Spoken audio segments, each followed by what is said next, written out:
Swayam Prabha. Digital India. Educated India.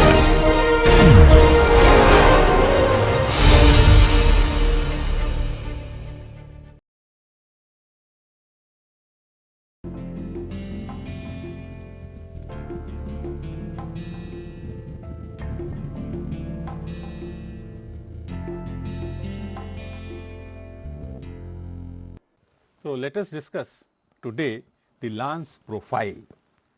Today we will be discussing lance profile.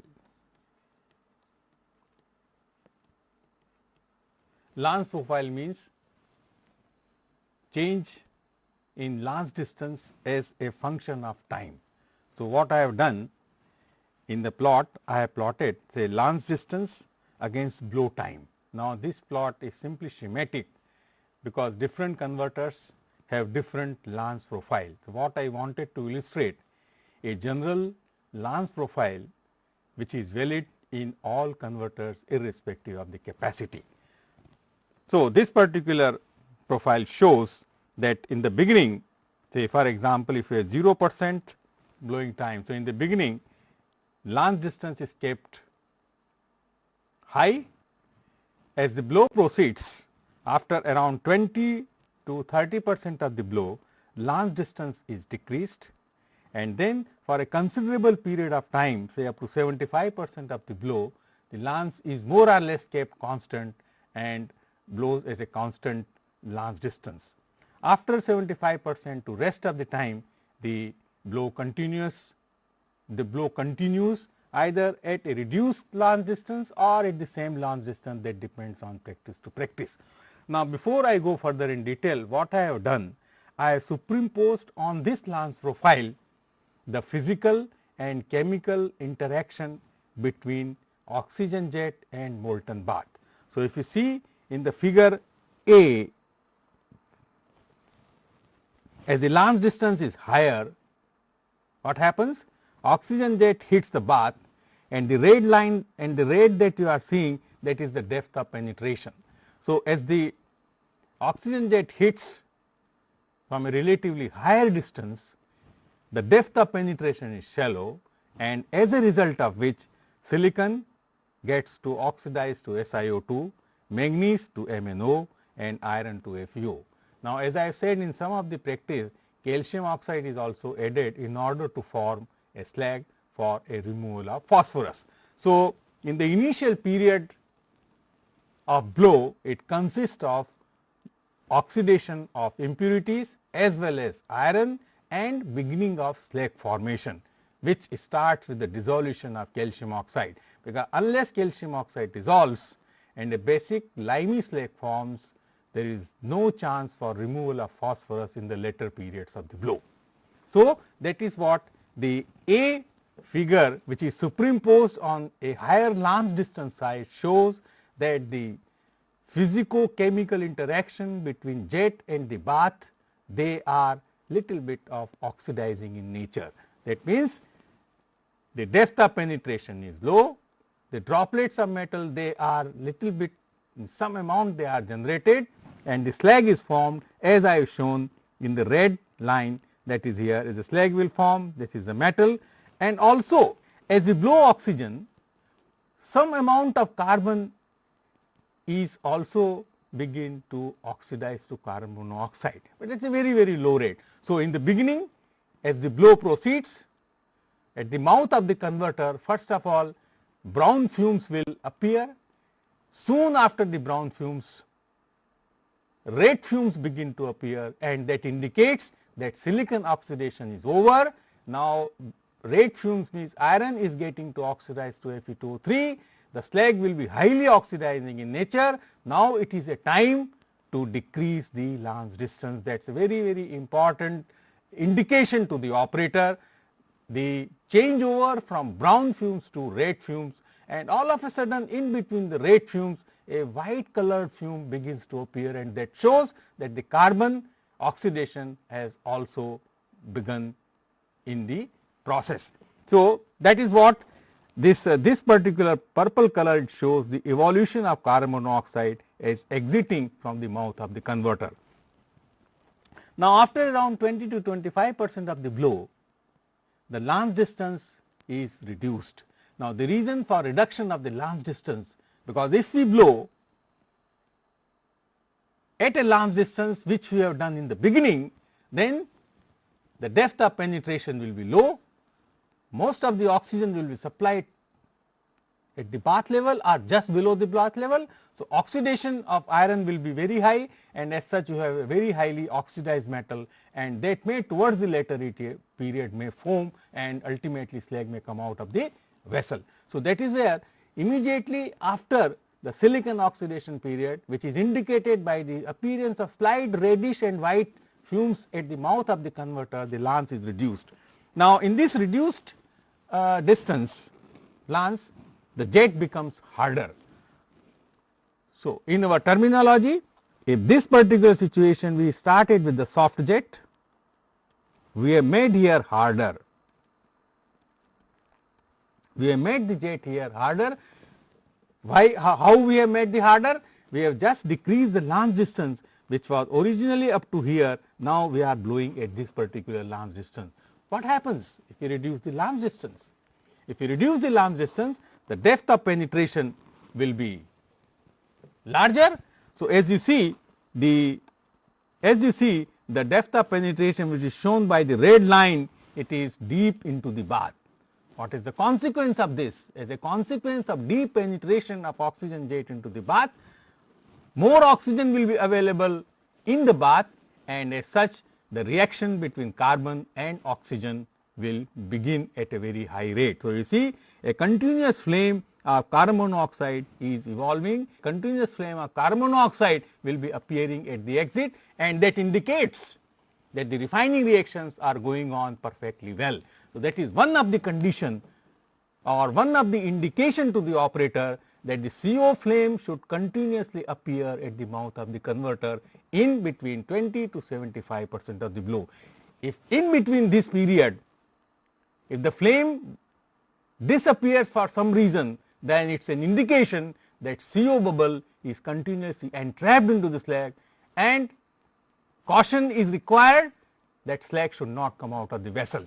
So, the deep penetration helps the removal of carbon, but at the same time what happens? In the earlier period we have formed already a slag which is limy and basic. So, already we have a slag over here. The penetration of the jet is deep into the bath, droplets will also be produced, and as a result of production of the droplets will be entrained into the slag, and part of the carbon monoxide bubble which are smaller, they will also be entrained into the slag, and as a result slag will foam, and that is what shown by say purple, they are the metal droplets, and the red layer is shown as a slag one, and the gas bubbles and the gas bubbles are shown by a green color. So, what has happened now between 20 to 75% of the blow time? A three-phase dispersion has been formed. Three-phase dispersion consists of slag, metal droplets and gas bubbles. Now, the metal droplets have a very high interfacial area and a very high reaction rate is possible, because the droplets which have emerged from the metal or from the hot metal during the blow, they might have a carbon content of 2% or 1.5%, depends upon at which time they have entered into the slag. So, a higher amount of carbon in the droplet, and these droplet may also have phosphorus. So, the higher amount of carbon in the droplet, they will also begin to react with oxygen, that is FeO of the slag, and as such CO bubble may also form in the slag, and on account of that slag will foam, and that foaming of the slag has to be controlled. So, in the main part of the blow, what an operator should do? The operator should do, or the operator should control not only slag formation, but he should also control the continuous evolution of carbon monoxide at the mouth of the converter. At the same time, he should also see that the carbon removal rate should not be excessive, it should be excessive only after the removal of phosphorus. Once carbon gets removed, then the temperature of the bath gets high, and as you recall the high temperature does not favor the dephosphorization. So, it is again the operator's judgment. He has to adjust the removal of carbon and removal of phosphorus such that on one hand the carbon monoxide flame always appeared at the exit of the converter, but on the other hand phosphorus also gets removed. What I wanted to say is that carbon removal is a gas metal reaction, phosphorus removal is a slag metal reaction. So, in between the main part he has to control such that both the reaction go simultaneously, but well at a pace, so that phosphorus removal becomes over and then carbon removal is on. So, that is what the main part of the blow, a slag metal or rather slag metal droplet and gas bubble dispersion is created.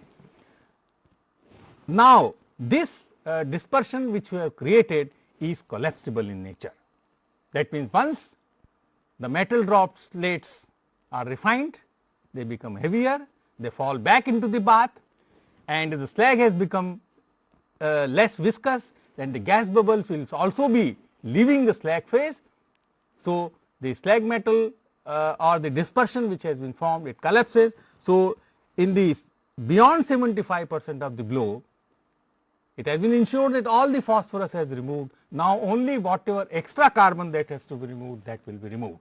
So, a lance is slightly reduced beyond 75% till the end of the blow, where the blowing is complete. Now, well, here the lance should be reduced or not, that again depends on the profile, or that depends again on the specification, and that again depends on the operator's choice. Some prefer not to decrease the lance distance, some prefer to decrease the lance distance, but the main objective of decreasing slightly this lance distance is to take care of the carbon which is left in the hot metal. So, whatever amount of carbon is there, it will also be removed, and the dispersion which is formed, it also collapses, and later we have slag and metal form as collapse, and now the metal is ready for the taping. So, that is what in short the lance profile and how the physico-chemical interaction between the jet and the molten bath proceeds as the blow proceeds. Now, here one thing also to note, that from the beginning to the end there is a continuous removal of carbon. However, in the beginning the removal rate of carbon is very low, because most of the oxygen is being utilized by oxidation of silicon, oxidation of manganese, and oxidation of iron. In the main part of the blow, now since silicon and manganese are totally oxidized, so now whatever oxygen that is incoming, it will be used for carbon and phosphorus reaction. So, in the main part of the blow, mostly carbon reaction and phosphorus reaction are proceeding. Removal of carbon forms carbon monoxide. The jet is penetrating deep. So, carbon monoxide bubbles, they also begin to form deep in the metal bath. So, bath is continuously stirred in the main part of the blow. Towards the end of the blow, that is from 75% onwards, carbon content of the bath has decreased. No matter how hard you blow, when there is no carbon or when there is less carbon, the removal rate of carbon has become slow. So, evolution of carbon monoxide bubble will also be low. As a result, the bath stirring is also pure. So, if towards the end part not precaution has been taken, then iron will also oxidize. So, before this happens, the blow is taken off, analysis is done, and metal is tapped from the tapehold. So, that is what the interaction between jet and the molten metal along with the lance profile. Now, let us see the evolution of typical slag and metal composition. Now, again I have given here a schematic representation. The whole idea is to let you know how the removal of various elements and how the removal or how the formation of slag commences. For the detailed or for any values, you can consult any standard book, the reference I have given at the end of the lecture. Now coming back to the removal of impurities and formation of slag. So if you concentrate, for example, the x axis shows the blowing time in percentage of the total, the 0%, 20, 40, 60, 80, 100%. The y axis is the concentration of impurity. Concentration of carbon is higher, then phosphorus, then manganese and then silicon. So as you blow oxygen, silicon oxidizes very fast, as you are seeing that silicon oxidation is mostly complete less than 20% of the blow. About the manganese, the next element which to oxidize is the manganese. Now you see that manganese concentration also decreases to 40 to 60%, but after 60 to 75 or 80% of the blow, a slightly again increase in concentration of manganese occurs. Remember, this point is important, we will discuss once again. Now main thing is to see the carbon and phosphorus reaction. As I have said earlier, both the reactions, they go parallel and they go simultaneously, and that is what the requirement of converter steel making process, that both reactions can take place simultaneously, because we have made the slag limey or basic slag much earlier. Now once slag is there of the right basicity, of the right chemical composition, of the right limey and at the right temperature, then there is no reason why phosphorus reaction should not occur. Once you allow carbon to proceed at a faster rate, then the phosphorus will not be able to remove, because phosphorus requires lower temperature as compared to carbon. So all efforts are being made that the rate of carbon removal is increased only when sufficient amount of phosphorus is removed, and that is what you see from here also. Now as regards the slag formation, you see now as the time proceeds, the calcium oxide continuously increases naturally, because calcium oxide, what you added as a solid form, it dissolves, and as such the concentration of calcium oxide will increase as the blow increases. SiO2 MnO, because you are not adding any Mn or Si outside, so whatever it is there, it is there. Now the FeO concentration in the middle, it increases and then slightly it levels off. Now remember, the FeO concentration in the slag is very important from the point of view of dephosphorylation reaction. Now once dephosphorylation is over, then all attempt must be made to recover as far as possible the iron content of the slag to the metal, because whatever iron which has been lost in the slag, that is a loss to the yield. So in order to that, the FeO content of the slag should be reduced to the extent possible, and most of the converter steel making processes, they work at 14 to 18% of FeO in the slag. So now summarizing these observations, I will write few important points. See, my observation,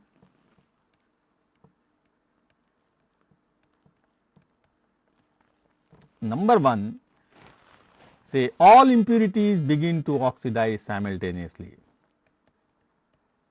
All impurities begin to oxidize simultaneously.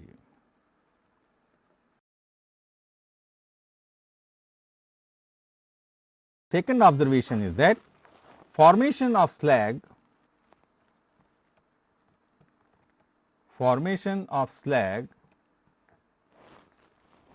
begins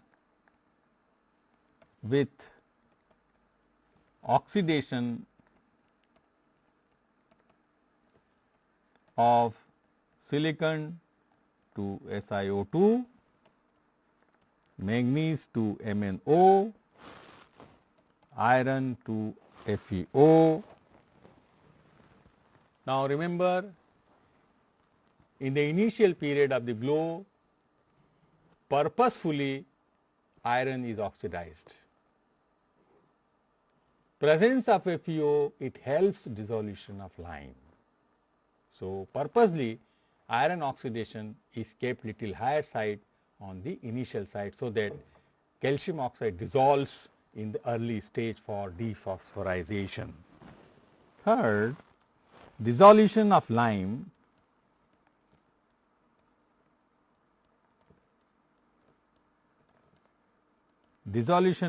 it increases as the blow proceeds.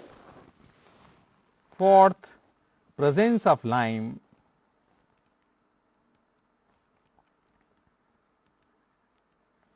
helps dephosphorization. Fifth observation, carbon and phosphorus reaction both occur simultaneously, but however, the phosphorus removal rate is somewhat faster as compared to carbon because of the reason I have already mentioned. Sixth, about the manganese content. The manganese content of the bath, it decreases initially. After a later stage of the blow, so between 60 to 80% of the blow, the manganese content of the bath increases. Why it increases? Because as the blow proceeds, the activity of FeO in the slag decreases because of the carbon boil, temperature also increases, basicity also increases, and on account of which the manganese content of the bath, it increases. The development of top and bottom blowing.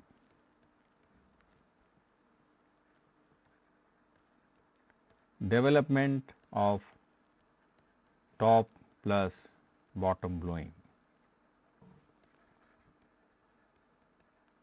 or so called hybrid blowing.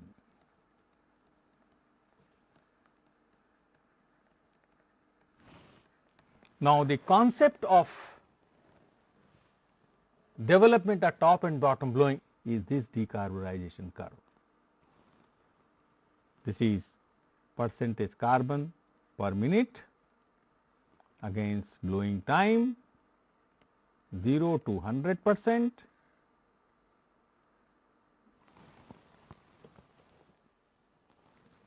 In the main part of the blow, so this, if I can put it, this is the main part of the blow. This is the, let me put, this is main part of the blow, main blow. This is the end blow, and this is the initial blow.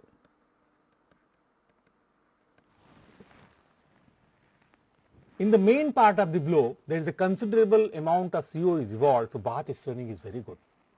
Towards the end, when the carbon content is decreased, the CO evolution is also decreased, so iron oxidation will increase, and because the bath agitation is again very poor.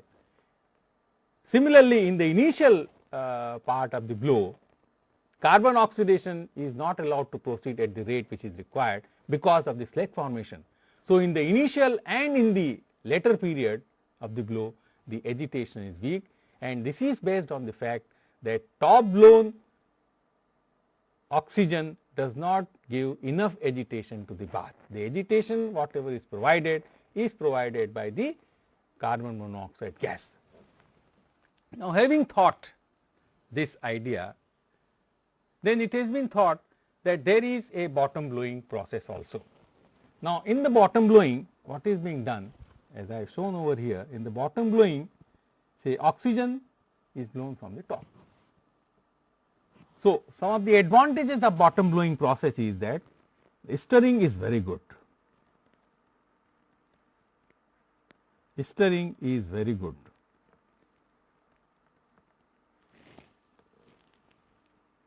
Slag formation is poor. Slag formation is poor. Low FeO,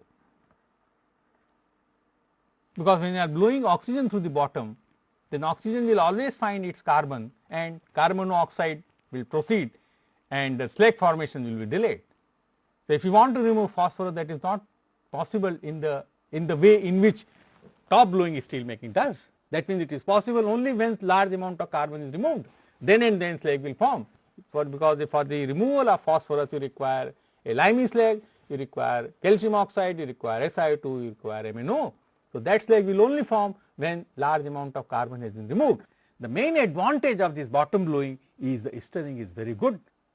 Now, in case of top blowing, carbon and phosphorus can be removed simultaneously. That is one particular advantage. Second advantage is that control of slag formation. Control of slag formation. How you can control the slag formation? By simply rising or lowering the lance distance, which is not there in case of bottom blowing, because you can only form slag when a large amount of carbon is removed. Third advantage is that control of oxygen distribution.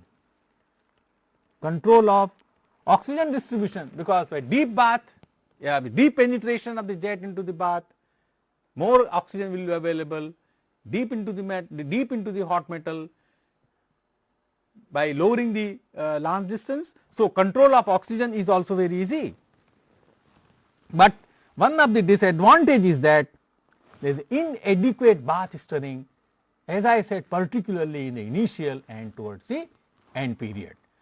So, why not the advantage of one process is combined with the advantage of another, and that is what given birth to the process which is called top and bottom blowing, which is shown at the bottom. This is also called hybrid blowing, this is also called duplex blowing, this is also called duplex blowing, and this is also called top blowing and bottom stirred processes, top blowing and bottom blowing. Well, there are several names of there. So, what this process is that oxygen is supplied from the top as well as the inert gas is stirred from the bottom in some of the version. Some plants they use oxygen through the bottom. Well, there are different practices here, but essentially what it does, it combines the advantages of both and gives a new process which is called top and bottom blowing processes. Now, all the variations of this process, they differ in the following aspects. Say the variations of top and bottom blowing, variations that differ in terms of amount of inert gas,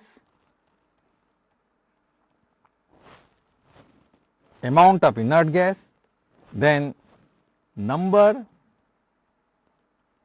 and arrangement of bottom two ears. Number and arrangement of bottom two ears.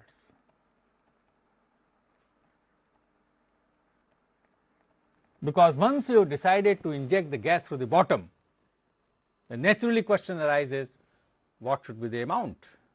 Because you need that amount which just stirs the bath, not more than that, if the inert gas is there, because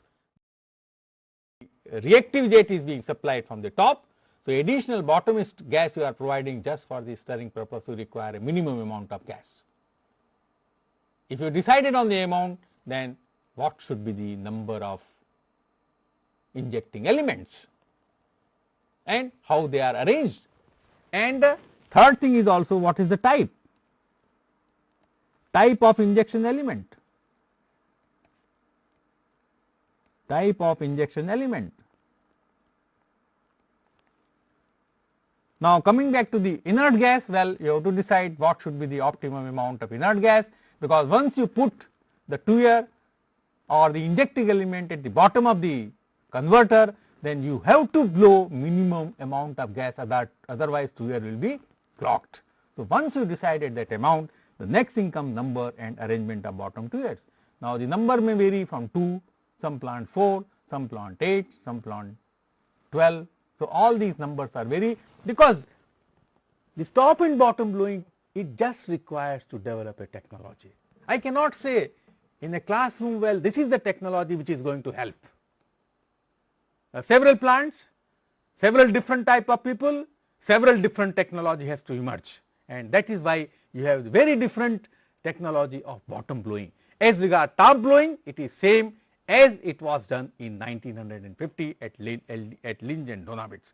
As regard bottom blowing, it is differing from plant to plant. They differ on the amount of inert gas rate, they differ on the number of injecting element, and they also differ on the arrangement of the injecting element. Now, the arrangement could be, say, arrangement of bottom tuer could be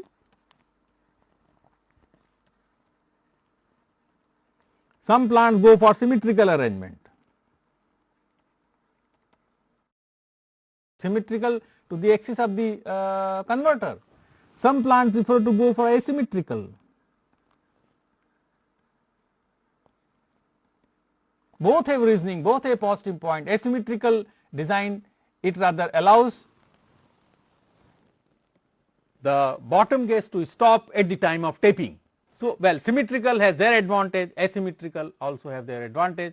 I cannot comment anything on that, because ultimately the whole idea of top and bottom blowing practice is to improve the performance of the converter, is to increase the productivity, is to decrease the iron content of the slag, is to decrease the dissolved oxygen content of steel, and almost all variations of top and bottom blowing process, they claim that they tap the steel at reduced iron content of the slag and reduced dissolved oxygen content of steel. Both are the technological indices. So, as regards the output is concerned, whatever variations you have, it is all the same. So, the important point or the important part of the development of the technology lies in what is the amount of inert gas, what is the amount, what is the number of the bottom injection element, and how they are arranged. Now, about the type of injection elements, so type of injection elements, some plants prefer to have 2 ears.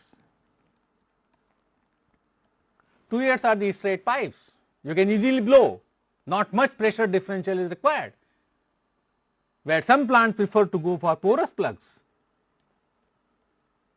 Some plants prefer to use porous plug. Porous plug require higher pressure differential. So, as such the problem would be there, because you have to insert them to the bottom. So, the refractory material of the porous plug should match with the refractory of the bottom of the converter. So, all these are the technological issues which cannot be addressed in a lecture room. It has to be seen, it has to be felt. So, 2 ears and porous plug. Now, in the porous plug again several designs are there. There could be straight path, or the path could be little bit tortuous. Some wants to work with a higher pressure differential, some wants to work with a lower pressure differential. So, this is about the variations in technology, and as such there has to be different variations as already available in the practice. The blowing schedule is now to be adjusted. That means lance profile has to be slightly adjusted. Now, in top and bottom blowing converter, the top lance simply can supply the oxygen, because the stirring part will be taken care by the bottom injection. So, there are again here the different variation. In one practice, for example, after having a higher distance in the beginning, say this is the practice A, this is the practice B. So, in practice A, after a higher distance in the beginning, the lance is lower and then is kept at a constant distance, and a stirring gas amount is constant. There are some practices that work on this. Another practice which is shown by the B, after a higher starting lance distance is slightly lowered, then again blows at a constant distance, and then again lowered, and then again blows at a constant distance. Some plant they prefer to have a higher starting stirring gas rate as shown by here, and then decrease it and then blow at a constant stirring gas amount. This is again a technological issue. The bottom 2 ears should not be plugged. Here and there little variations in the lance profile, in the amount of bottom gas rate will differ from plant to plant, but all will have towards the end the technological indexes as reported in the bottom figures. Now, the technological index, one technological index is percentage iron in slag. Now, if it is plotted as a turn down percent carbon, now this is in fact turn down percent carbon, then for top blowing, for any turn down percentage carbon, the total iron in the slag is much higher. Now, it is compared with the pure bottom blowing. Remember, pure bottom blowing, then for the pure bottom blowing, because of the intimate reaction between carbon and oxygen in the bath. So, for any turn down carbon content of the bath, the iron content of the slag is lower. The green portion, this is for the operation for top plus bottom blowing.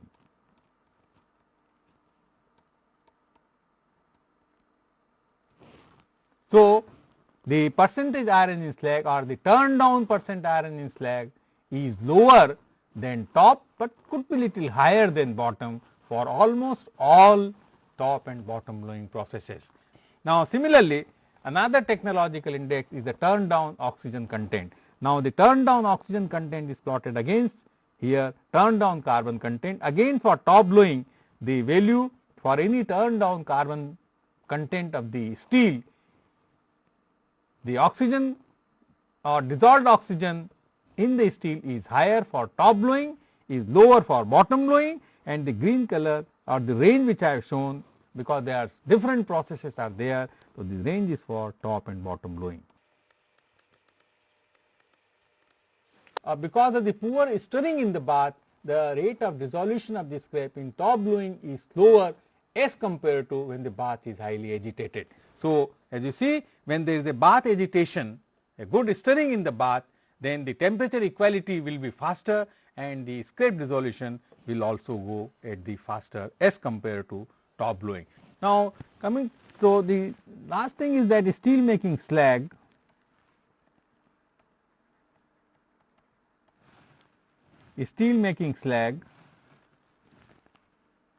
and control of slag during tapping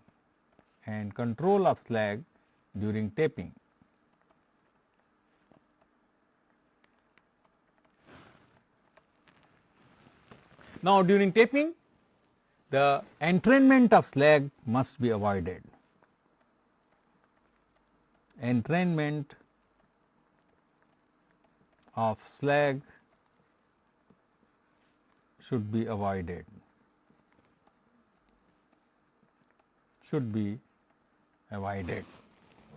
Because slag is highly oxidizing in nature. It has MnO, it has FeO, and as such it is highly oxidizing in nature. So, consumption of deoxidizer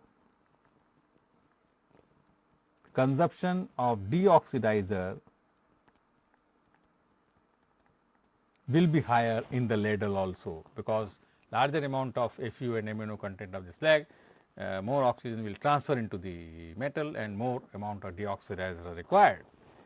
Then during ladle treatment,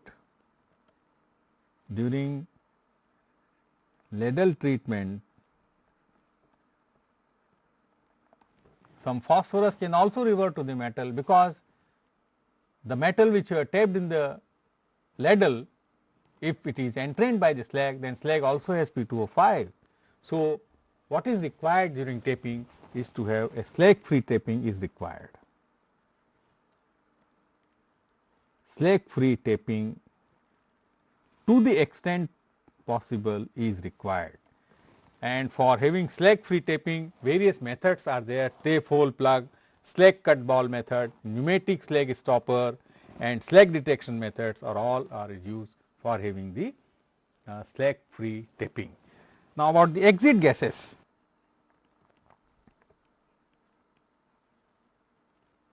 Exit gases, they contain carbon monoxide,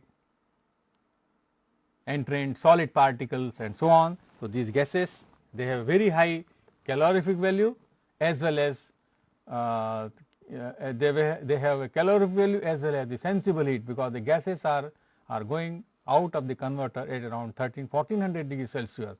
A large amount of CO is produced. So, the gas has sensible heat as well as calorific value. So, these exit gases are cleaned. So, these exit gases, they are taken into the primary gas cooler.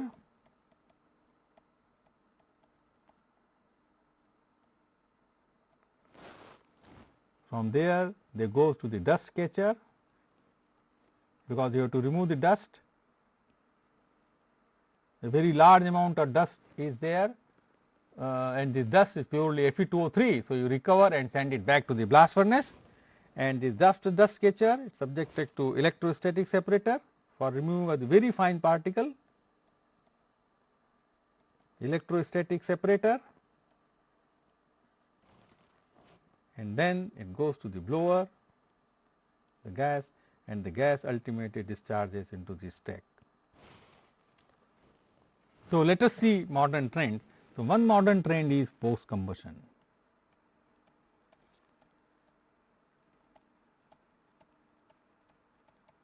And another is slag splashing.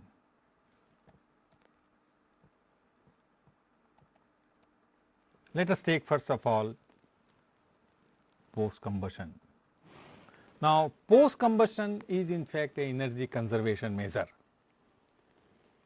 Post combustion had been adopted earlier also in 60s and 70s, but now it has been realized, the advantages of post combustion has been realized, and some of the plants they are adopting post combustion practice also. Now, what this post combustion does? Post combustion means combustion of CO inside the converter by supplying additional amount of oxygen. So, that means CO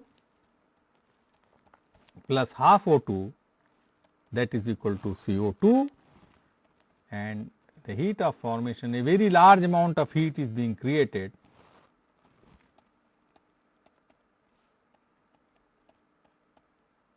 by combusting CO gas inside the reactor. Now, this combustion of carbon monoxide offers a potential source for energy saving in the top and bottom blowing converter technology. Now, this post combustion has to be done inside the converter. Now, the post combustion ratio, it can be defined as percentage CO2 upon percent CO plus percentage CO2. Now, some of the advantages, of post combustion, because then first is higher scrap melting rate. Higher scrap melting rate. Why higher scrap melting rate? Because the temperature will also increase and hence the scrap will melt at a little faster rate. Second advantage which is claimed, reduction in greenhouse gas emission. Reduction in greenhouse gas emission.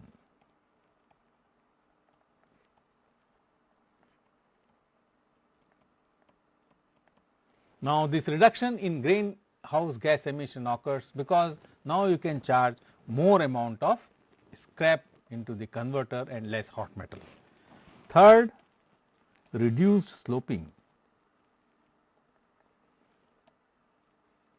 Third, reduced sloping because now the temperature increases, slag becomes less viscous and hence the chance of sloping is also minimizes. But what is important for the post combustion technology is again the development of a system to blow additional amount of oxygen for the post combustion purposes. Now, see the problem, what is the problem here? So, if I draw a converter over here,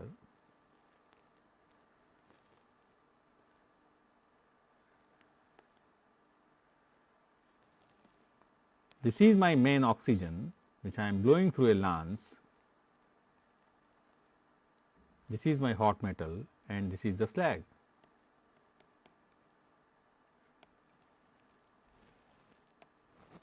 CO gas is somewhere here, this is the CO gas.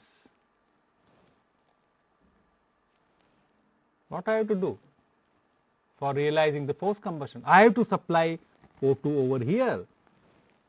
So, where lies the essence of post combustion technology is again to develop a suitable lance for blowing the extra amount of oxygen at a lower velocity, because higher is the velocity of oxygen for post combustion, it will not be able to combust all amount of CO, because CO is dispersed in a large area of the vessel. So, you have to blow CO, you have to blow oxygen at a very small velocity and also disperse over the entire surface area of the converter. So, they require, what is required is to develop technology developed a technology to inject oxygen for post combustion. Now, the simplest technology that you can see, you have a lance tip and outside the supersonic nozzle you provide few small holes. Then whatever fraction of the oxygen that comes out from the small holes, that can do the job of post combustion, because it will come first of all at a very small amount, and then second it will be distributed over a little area. That is practice is also being done. Now, another practice is that you add a second tip or distributor between the bath and the oxygen tip. Now, there are two types of distributor.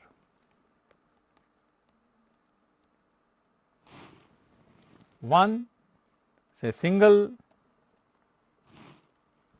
or split flow design,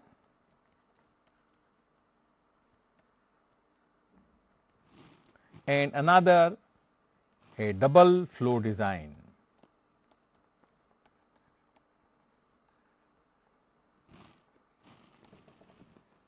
In the single or split flow design, one oxygen supply and one inlet you have. A small percentage of oxygen is split inside the lance for post combustion purposes. Now, that is again a design issue. In case of double flow design, separate oxygen inlet and oxygen control system solely dedicated for post combustion is required. So, that is here control is easier. So, another development is called slag splashing.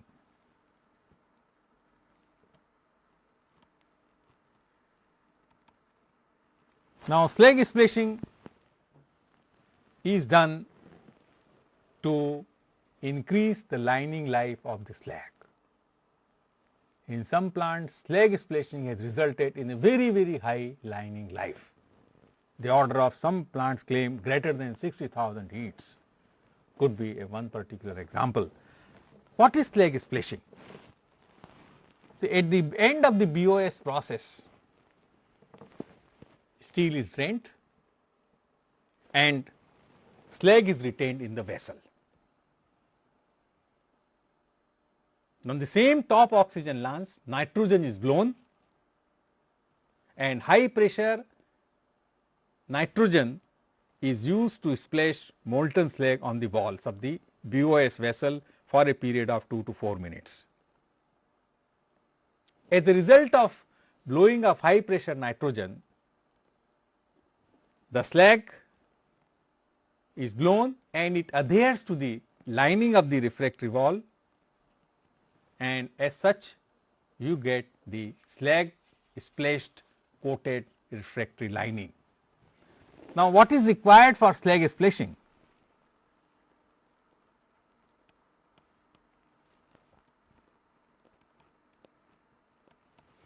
Some composition of the slag, it should be required. Now, what is that? First of all, the slag should have MgO content around greater than 13%, because MgO will react with Fe2O3 and it will form a high temperature phase. At the same time, FeO content of the slag should also be approximately around 20%, because the FeO content of the slag, it will form a low melting point phase, as well as it forms a good adhesion between the slag and refractory. MgO content of the slag, it forms a high melting phase. So, if both are combined together, then a very good coating of the slag results on splashing of the slag. So, the diagram shows the how slag splashing is done. Beginning, the red color which shows the slag, lance is blowing nitrogen at a 4 to 5 bar pressure, and as a result of blowing of the nitrogen, the nitrogen jet penetrates into the slag and then slag begins to splash, and it adheres to the wall of the lining, and the red one shows the slag coating. So, that is how the slag splashing is being done. Now, some of the problems in slag splashing,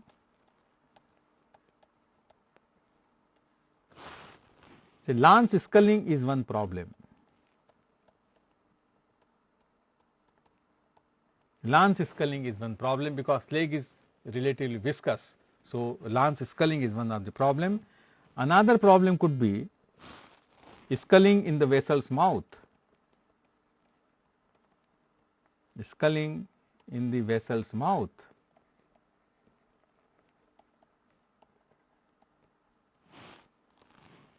Then third, if it is a top and bottom blowing tuyer, then the plugging of bottom tuyers, then plugging of bottom tuyers. Benefits of slag splashing: first, large refractory life, and some plant claim the order of 60,000 heats. It is a huge number. Second, since the splash lining already contains MgO, so less CaO is required, less CaO is required. Third,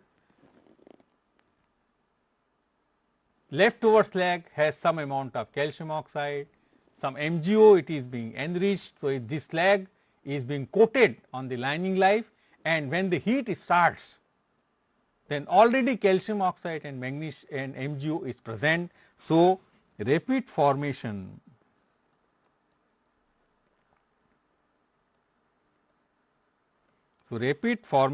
of a basic slag and rapid CaO dissolution condition exists right in the beginning of the slag. Now, here some of the environmental issues in oxygen steel making.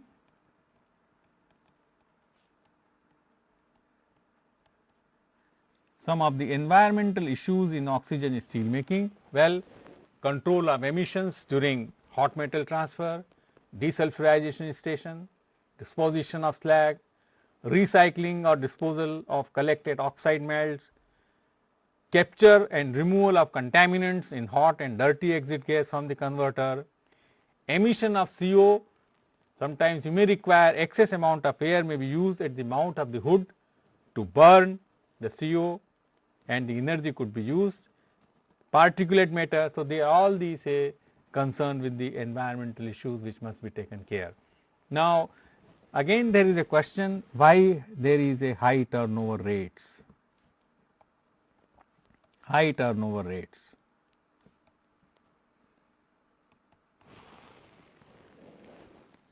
As you recall, a 200 to 400 ton converter, it taps in 60 minutes. A 400 ton of hot metal is converted to steel in a matter of 60 minutes.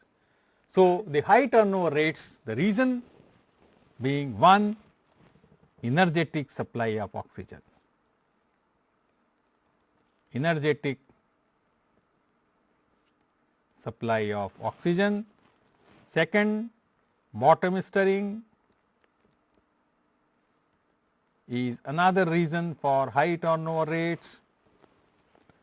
Then the formation of slag metal emulsion,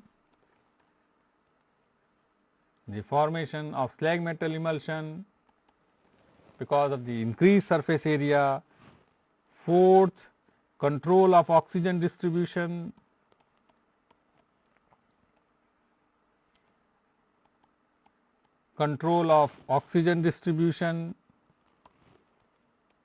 And slag formation is faster. So, these are some of the reasons for faster turnover of say basic oxygen furnace, in particular top and bottom blowing. More reasons you can think.